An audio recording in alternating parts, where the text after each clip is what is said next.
Today, there are 2 million descendants of French-Canadian immigrants living in New England. These are our stories.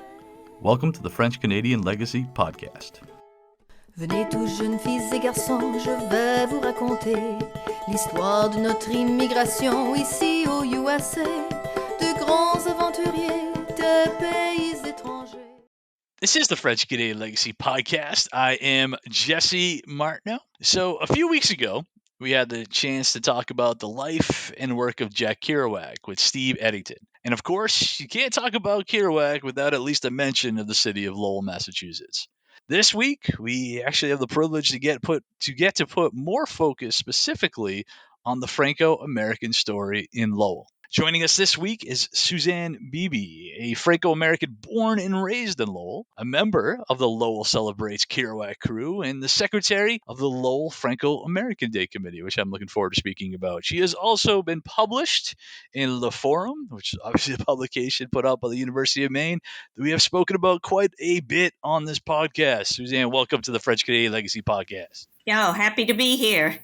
So, normally, we start interviews of the podcast by asking a guest where they're from. Well, spoiler, we've already talked about where you are from. But perhaps you could tell us a little bit about kind of what the neighborhood looks like in Lowell when you were growing up. Okay, first of all, my father's parents in 1927, I believe, built a little cottage-type house on the very outskirts of Lowell, gotcha, where there was not a French neighborhood. Oh, wow. And as I went to school over the years, the neighborhood, all the vacant lots, of which there were many, started filling in. But for the most part, in the Upper Highlands, which is the neighborhood that we were in, probably amongst the Catholic population, it was mostly Irish.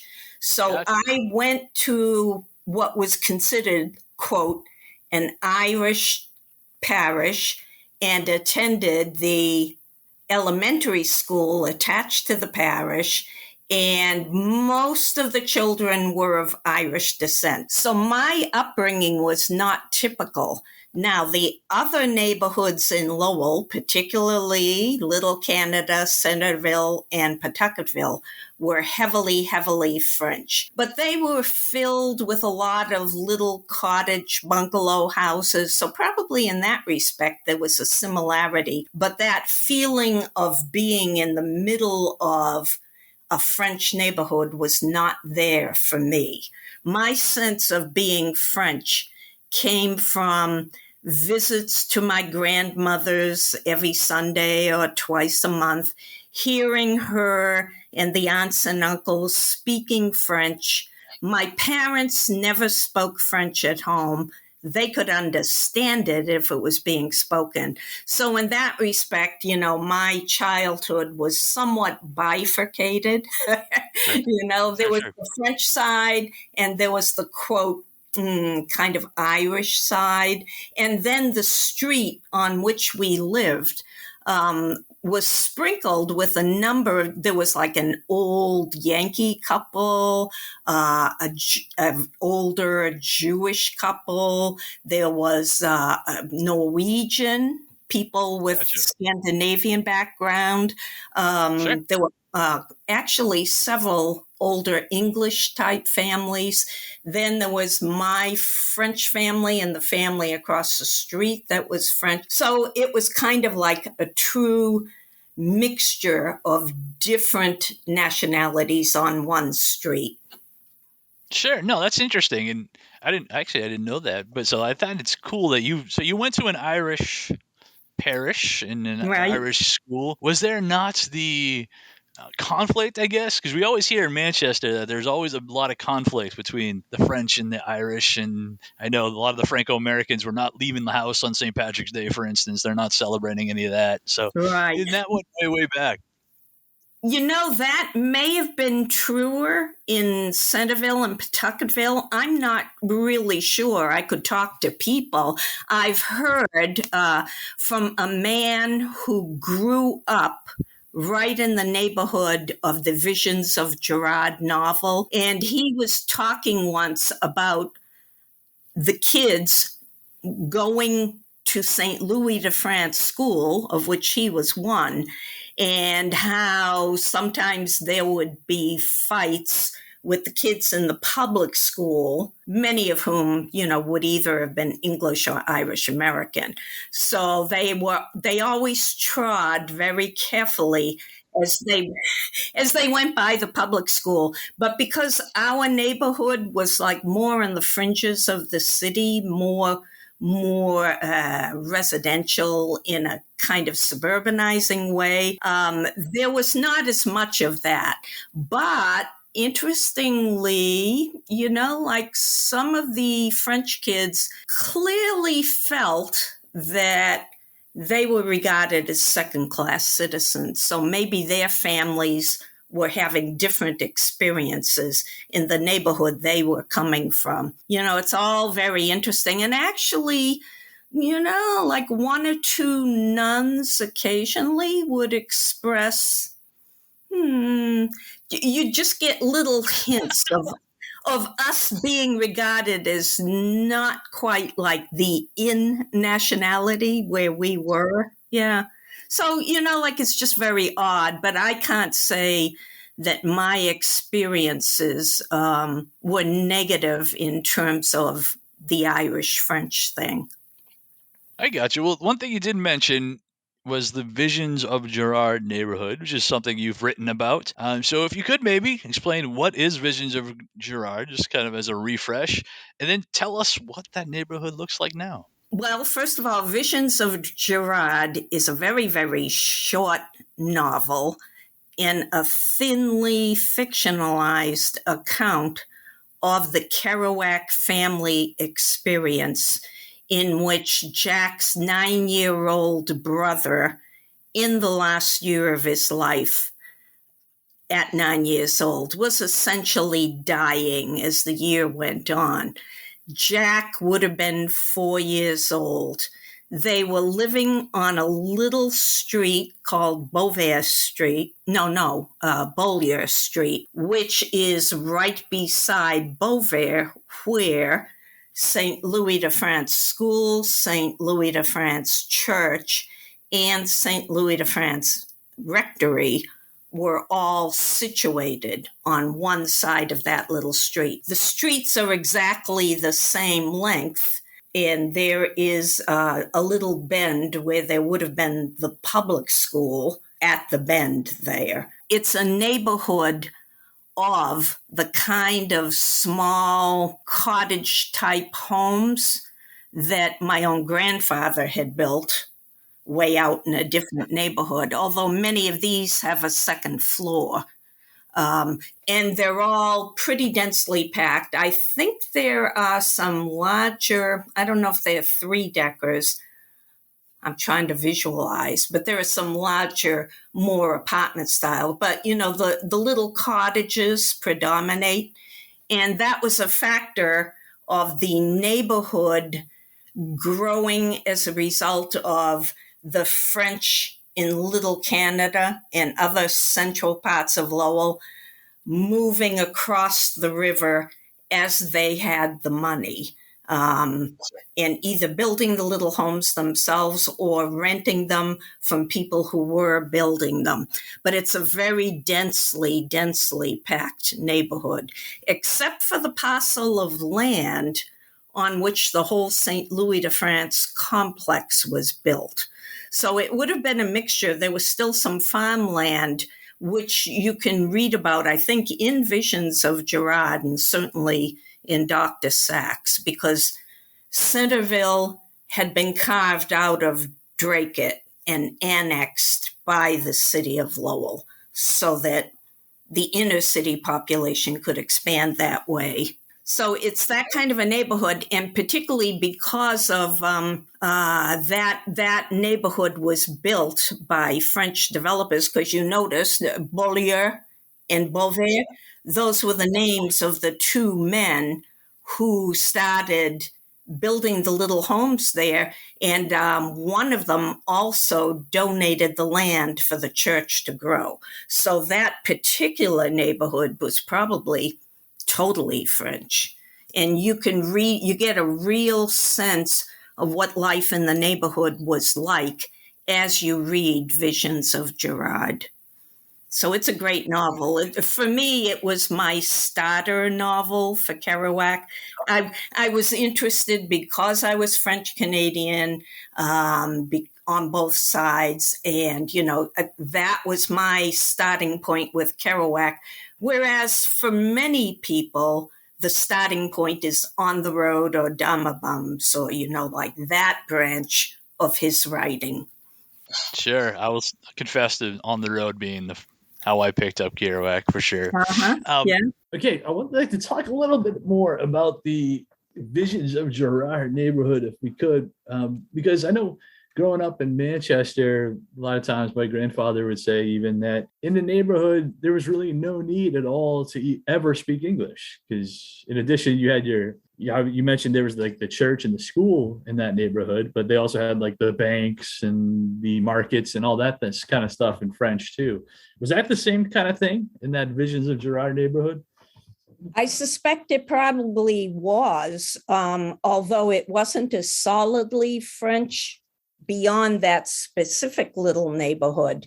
So maybe there were stores, owned by other nationalities, but certainly in Little Canada, that would have been the case, where they could live their whole lives without ever having to talk English.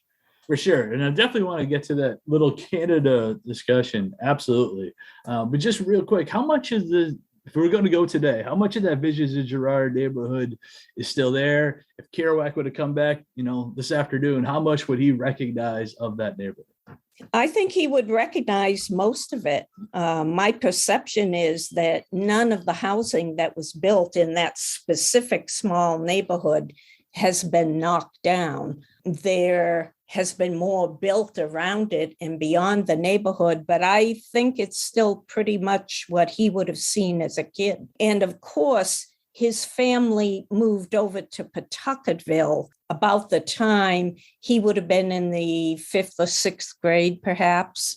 And at that point, Pawtucketville also was expanding. So, but, like whatever has been built, not too much has been knocked down, except in Little Canada. That's a whole different story. Yeah, and I appreciate you providing that transition, because honestly, what happened to Little Canada in Lowell was a story I did not know at all prior to starting this podcast. It was something I learned about recently, which I think is unfortunate, because I think it's something that all of us should know for sure. It's kind of a sad tale. First of all, can you tell us where Little Canada was in Lowell, kind of what it looked like, and then, spoiler, what happened to it? Okay, it was a densely populated neighborhood. It was, I have seen in city sources that it was probably the second most densely inhabited neighborhood in the U.S. at the time, after, I think it's the East Side in New York City, one of the New York City neighborhoods. That's how dense it was.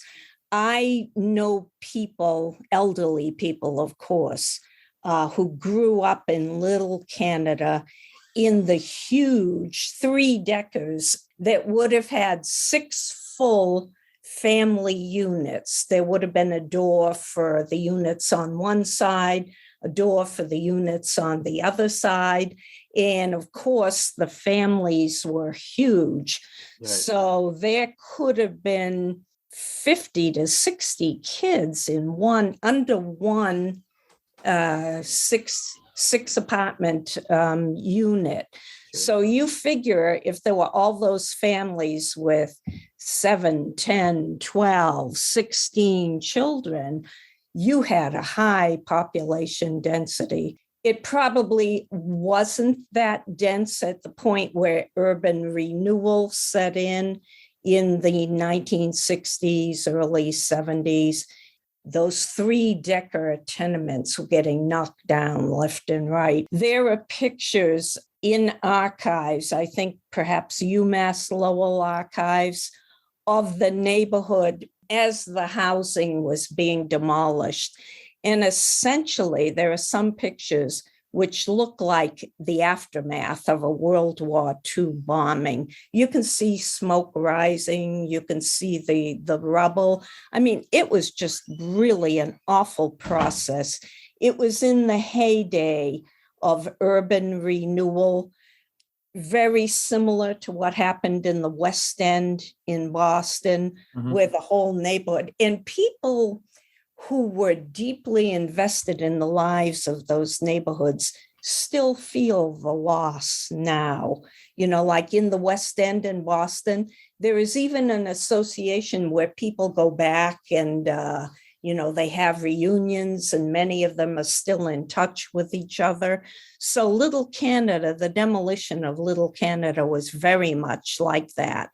I was a kid growing up, and I remember the articles in the Lowell Sun where the Lowell Historical Association was trying to save the even earlier row housing that the mill girls would have been living in even before the French Canadians started settling heavily in the neighborhood. It was just a tremendous loss. And now it's looking better and better. It's going to be built up in a different way, but you can't help but envision what if more of the original housing had been preserved. Because what it did was, in gutting the whole French Canadian population there, it destroyed the population of Saint Jean-Baptiste Church, which served the whole Little Canada neighborhood. I mean, it was just appalling, and everybody can look back now with 2020 vision and say, that never should have happened. But it's the way urban renewal was being conducted at that point in time. You just went in and destroyed a whole neighborhood and put some multifamily government housing in at least one portion of it, which is what happened in Lowell. It is kind of crazy. For me, maybe you could at least explain to anybody who's heading to Lowell, recently been to Lowell, kind of what's there now. Because I used to coach rugby, so I had coached rugby in that area a bunch of times, having no idea that I was now in what had been Little Canada. So you just kind of explain what does it look like now?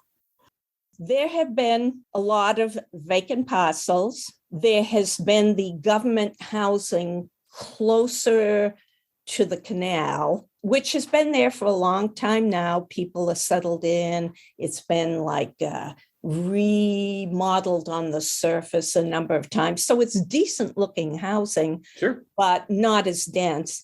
A bit of the old row housing from the mill days, very little bit is there. But Merrimack Street itself has been a hodgepodge on one end of some of the surviving 3-deckers, a few of which have been knocked down because the university in Lowell just keeps expanding. But now, just recently, more and more buildings on Merrimack Street have been knocked down because the Jeanne d'Arc Credit Union is doing a big redevelopment and putting in mixed use. I mean, it'll probably be quite useful when it's all done, but right now there are just gaping holes in the Merrimack Street landscape. It's obviously a neighborhood that's in transition again. We'll see what happens as it comes out. And that's kind of wild to me that the Jeanne d'Arc Credit Union is kind of contributing to all of this. Is that right? Well, actually, they're probably improving what's been there in the recent past. And they're a key, they are a very solid institution. They've been expanding, and they do have the interests of the neighborhood seemingly at heart. Good. So we'll see how it all comes out. For sure. Now, you mentioned the Jean Baptiste Church. Is that still standing? And if so, kind of what is it used for? Oh, yes, very much so. It's still standing. And you're aware, of course, that that's the building that the Kerouac Foundation is hoping to acquire from the current owner, renovate the building, restore it, upgrade it, and turn it into a Kerouac performance and arts center, perhaps with other organizations also situated in the building. That's all under discussion right now. The first job there is to get enough money to purchase the building. Sure. But the building has been looked at by a number of architects who have done that kind of work. And they say it's in very, very good shape. It's not, obviously it needs a lot of surface work. It needs upgrading, but the physical structure itself is very solid and in very good condition. I don't know if you've seen photos of the interior. The interior is still quite spectacular, even though it's been empty for a long, long time. When you walk into the upper sanctuary space, it kind of takes your breath away, even now.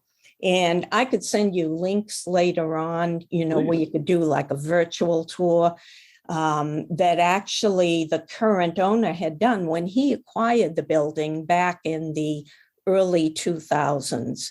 What happened was that the church, the original Jean Baptiste parish, had been struggling a bit financially, but they still thought that they could keep the whole thing going. There was a bit of debt that, again, they thought that they would be able to deal with.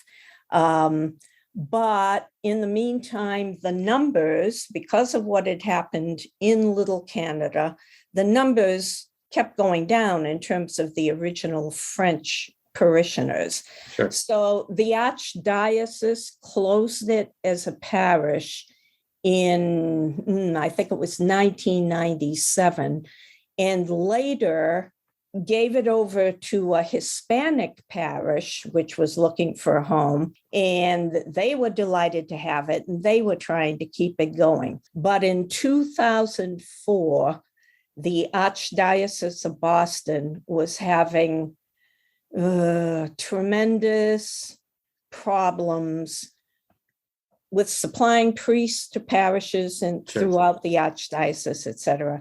They decided they had to close parishes in Lowell, and Jean Baptiste was one of the parishes that was closed. And a year or two later, it was bought by a developer who has owned it since then. And he was hoping that the whole neighborhood at a certain point would be getting redeveloped in the way it is now, ironically, to some extent on Merrimack Street. But he was hoping that eventually he would be able to market the church itself as a performance center of some kind, where people would have weddings, performances, et cetera, but there was never enough to make a go of it. And he has heroically, I think, hung onto the building for a long, long time, not wanting to carve that space up and turn it into condos or apartment units, which he could do. And recently he was at the point where he was ready to do that, because he's been paying taxes on the property all this time. And just at that point, the Kerouac Foundation decided to pursue the building, and we've been talking to him. He's open to the possibility, but we have to come up with the money to purchase the building. That's step number one. Yeah, so that could really, really add to that whole renewal of the Little Canada neighborhood if that building could be upgraded and start attracting visitors and performance goers, etc., museum goers. Sure. So a lot lies in the future. That would be huge for the Franco population in that city. Now, that's really, really cool. I did want to ask, because you talked about the diocese closing down a whole bunch of churches. That absolutely happened up here too. Are there any left that still offer the French Mass? Short answer, no. Yeah. No. No. Gotcha. No. Occasionally, the Franco-American Committee, of which I'm a member and the secretary, for our Franco Festival each June, we do plan a Mass all in French. But it gets harder and harder to find priests who can do the Mass in French. That's always a bit of a dance. We have one priest right now who is himself not Franco-American. Oh, wow. But he's a member of the Marist order, which was originally a French order.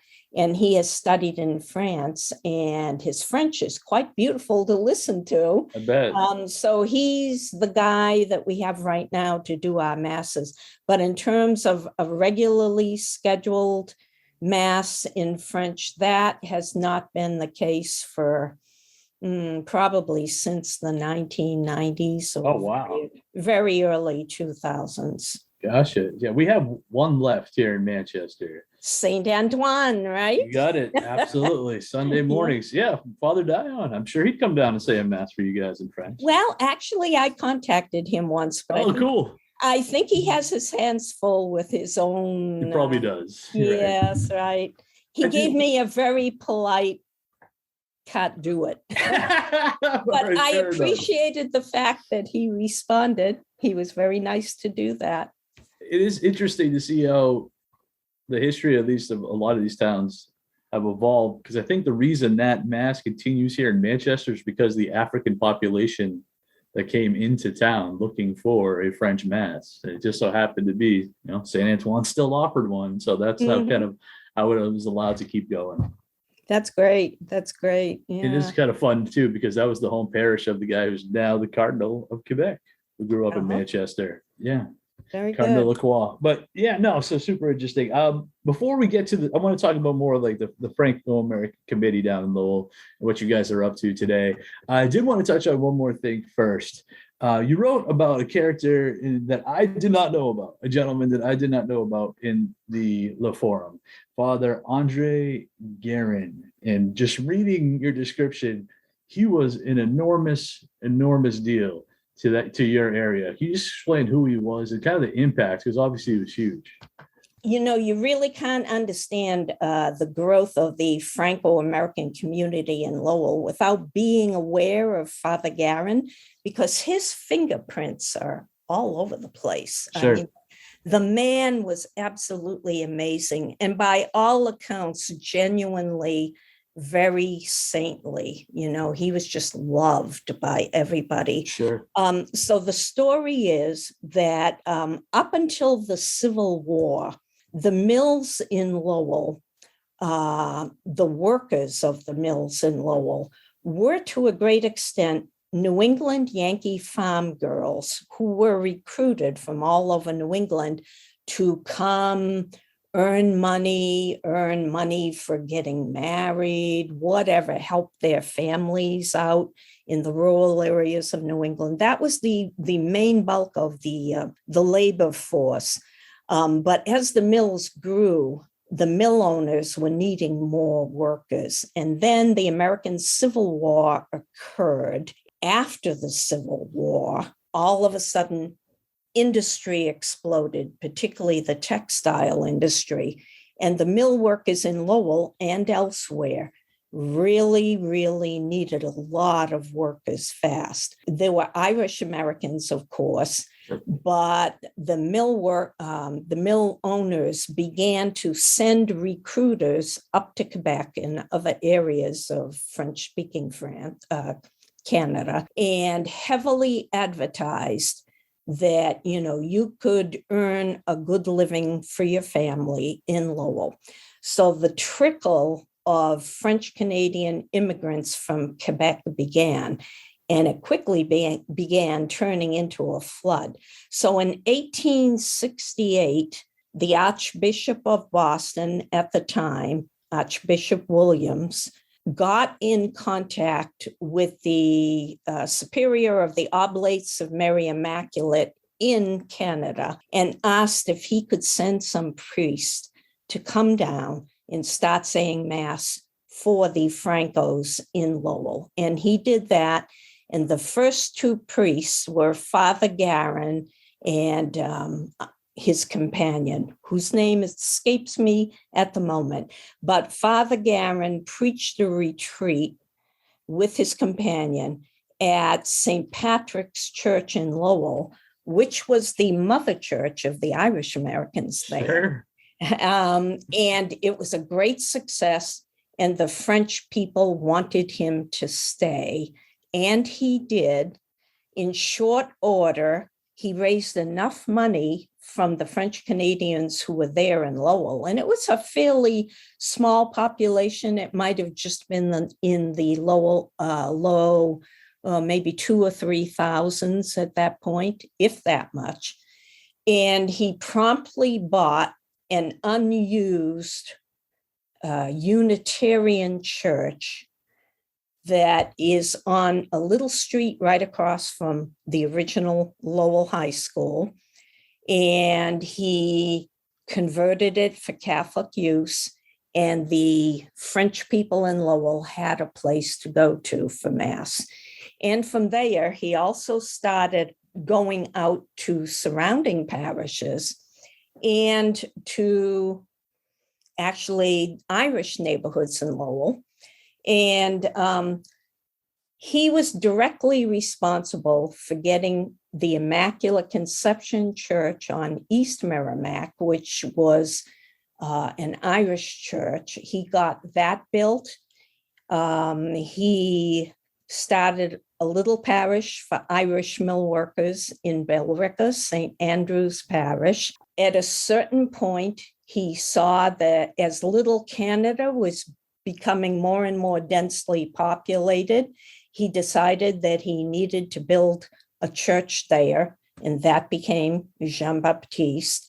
He also, I forget whether he himself or after his death, the Oblates of Mary Immaculate also went across the river and established St. Jean d'Arc Church. He was also very instrumental. He himself got the French cemetery in Chelmsford. He purchased that land. So that is St. Joseph's Cemetery in Chelmsford, very beautiful cemetery. And he had his finger in all these different pies. He was just amazing. And there are stories about him walking down Merrimack Street with an overcoat that he just, as long as it was usable, he was not going to get a new overcoat. You know, That's awesome. People would kind of joke about it, but they were impressed, you know. And he was so intimately involved in the lives of his parishioners, probably in ways that modern day people wouldn't appreciate, but he was their father. They regarded him as their father.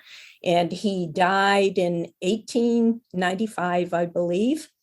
And at his burial, his funeral service, the idea was floated that there should be a statue to him. And that immediately got underway, and everybody, like Irish Catholics, Yankees, the old Yankees in Lowell, who had really appreciated how he set a tone for the city and its immigrant populations, et cetera. So within a year, raising donations from all parts of the population in Lowell, that statue was ready to go, and it was erected in 1896. And the statue still stands outside Saint Jean Baptiste.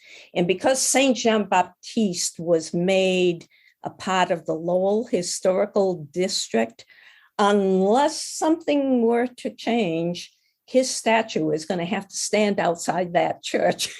That's awesome. No matter what happens. And That's awesome. yeah, if you remember the statue, Jesse, I do. it's kind of a heroic size. It's a little larger than life size. Yep. And, it's just very interesting because how many church pastors get a statue of that nature Not many. erected in Nope. their honor within a year of their passing? It just speaks for the kind of man he was and the role he played in the development of Lowell. Yeah, no, even reading your article, I remember tens of thousands came out for his funeral. Businesses in the city closed down so that people could Yes. attend his funeral. Obviously, just a gentleman with an enormous impact, like as you suggested, way beyond just the Franco-American community. Mm-hmm. Yes. Yeah. And It's amazing. And selfishly, I need to plug St. Joseph Cemetery, a couple of reasons. One, it's on our Geo Tour, which we send people through in the city of Yes. Lowell. Yeah.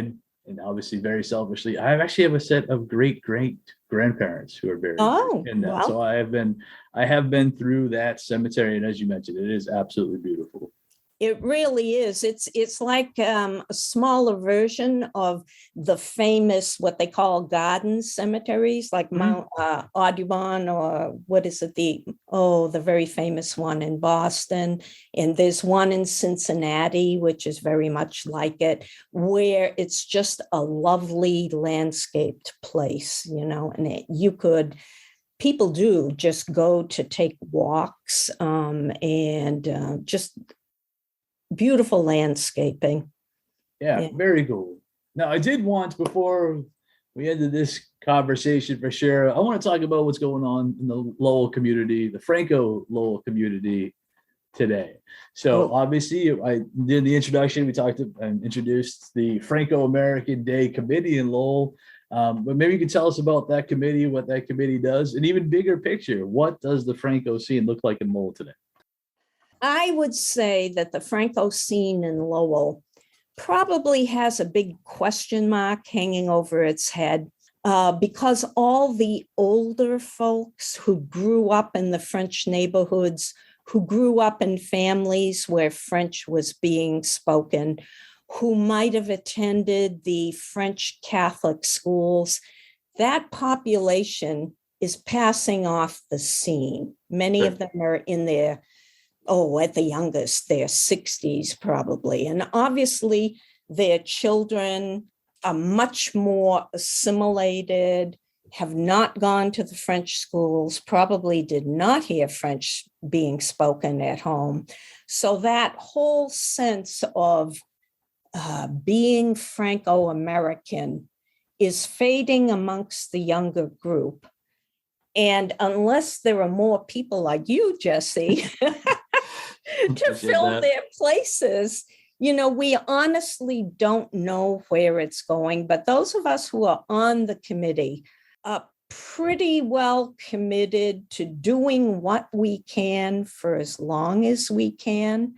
But we're all getting older. So, all it would take is more deaths. Like in the past 2 years, 4 very long time members of that committee, one of whom was instrumental in getting it started in 1970, have died. Oh, wow. So, and being realistic, there are not going to be many people in their 40s or younger joining the committee. So we're all pretty aware that at a certain point, we might have to hang it up and say, okay, like we've carried it on this long, we can't do any more. But, like those on the committee at the moment, are definitely determined to keep it going as long as we can. As a matter of fact, I'm one of the people who argues in terms of trying to plan for our legacy. Sure. And for me personally, I see the Saint Jean Baptiste project as possibly being a good center where the whole Franco community legacy in Lowell could be remembered and celebrated somehow. That's all to be determined. Sure. But I feel that at some point, we're really going to have to decide whether to close it out completely or to scale back, because even just this year, we more or less had an event 5 out of the 7 days of Franco Week, which is always pegged to the feast of Saint Jean Baptiste. Sure. And it's exhausting, like you're pretty busy because there are fewer of us to deal with it. It's a very busy month or two, and we kind of do a lot of planning throughout the year.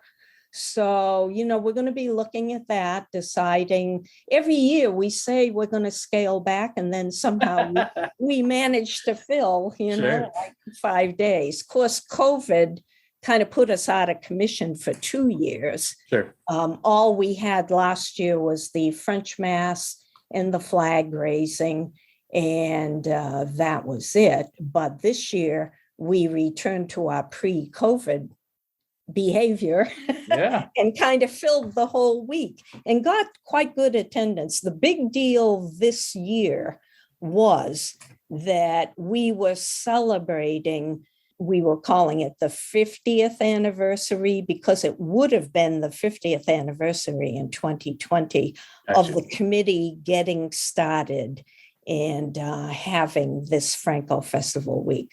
But, like we were determined, because we had done so much planning and because we're aware that so many of the older folks who come to our events are either deceased, frail, moved away to be with children or whatever, that we wanted to go out with a bang, Gotcha.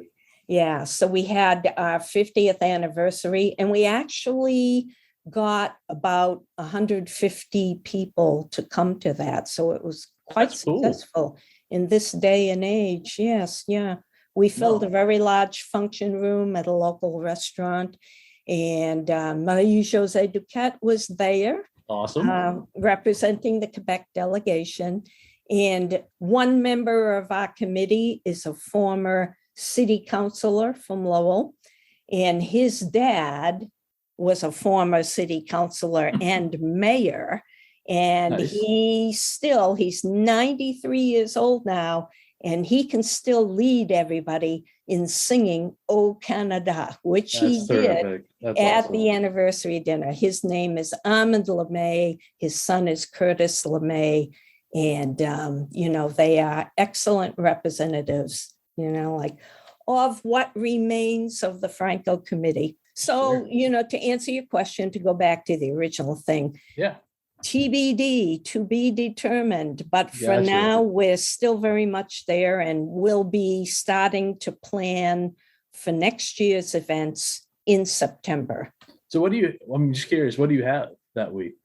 Like, what are the events? In the recent past, we've always been kicking off with the French Mass, said in French, on the beginning Sunday of the week. So that's one of the must-do events. Sure. A flag raising with the flag of Quebec and the other Franco flags. I think our president, Kevin Roy, has flags of all the different iterations. He has an Acadian flag. Sure. He has the new Franco-American flag. Nice. He has obviously the flag of Quebec, but the one that gets raised on the flagpole at City Hall is the Quebec flag. Then later that day, whatever that day is, there is a Vesper service at a local church in honor of Saint Jean Baptiste. In the past, until one of the recent deaths, there was a man on the committee, the man who helped to start the whole event, who insisted that we have a ham and beans supper, which took a lot of work, but he would enlist his whole family to help out But there was a lot of work for the rest of us, but we're not going to be doing that anymore because it's just so much work and there are so few of us to do the work. So we're trying to figure out ways to kind of get around that. This year and a recent year, we had French quadrilles. Nice. And yeah, we did that. We have had movies and presentations, etc. So, it all depends what ideas we have, who's available to help implement them. Sure. We have had, for the French Mass last year, José Vachon came and sang her devotional songs in French for a half hour before the Mass got started. That's awesome. That was very well attended because so many people love hearing José sing. She's great. Yeah. Yeah. Absolutely. So I would say musical performances, perhaps films or presentations, always the French Mass, always the flag raising at City Hall. And then we work from there. Very cool. No, that sounds great. Now, is there anything that we haven't talked about that you were hoping to get to? Just to emphasize what a world unto itself, the French community, and you can identify this in Manchester as well, but what a world it was for anybody who was Franco-American, particularly if they grew up in the heavily French neighborhoods. Like everything was there, social clubs, obviously the churches, etc., singing groups. There was a snowshoe group in Drake. Sure. Yeah. Les Racateurs. That's awesome. Yep. And if anybody is really interested, there is a website, Franco Lowell or Franco-American Lowell. If you Google, you'll probably stumble on it. I could send you the link to it, sure, where you can find out anything and you'll see what a rich life it was. Just a little statistic, Lowell, for a long time, the ethnic groups in Lowell, the Irish American group was the largest, but the French Canadian background group was the second largest ethnic group in Lowell through, I would say the 1970s, when everything started, the numbers were decreasing. But it was big. And Lowell's population at its height was something like 130,000. Sure. And it's getting to that point now, again, after a long dip down to under 100,000. But it was a big community and a lot was going on there. It was a center of so many things. And there was even a publishing group that put out French music in Lowell. Songs were being written. Sure. The composer of O Canada was living in Lowell for a long time. Right. Right. Yeah. Right. So it was just a hotbed of cultural things, Franco music that got out to all of New England's Francos. And it was something, I kind of wish I had been more connected with it in its heyday. For sure. What we see now is a shadow of what was. And, we're hoping that somehow we can make that clearer as the years go by. Well, that is awesome. This has been a really interesting conversation, telling the Lowell story with Suzanne Beebe. Thank you so much for taking the time to chat. Now, if somebody actually wants to look up where to find the events for that Franco-American week, where can we send them? I would say it could always be sent to my address or to a lady named Cecile Provencher, or look on that website or the Lowell Franco Facebook site. I can send you all those URLs, etc. Yep, we can have Mike post that for sure. Yeah, good. Awesome. Okay. Well, this has been cool. Thank you very much. Thank you. Now our fathers look at us and sigh with despair, to think that everything they love we simply do not share. But the spirit never dies, our culture will survive. Each of us must choose how much to keep alive.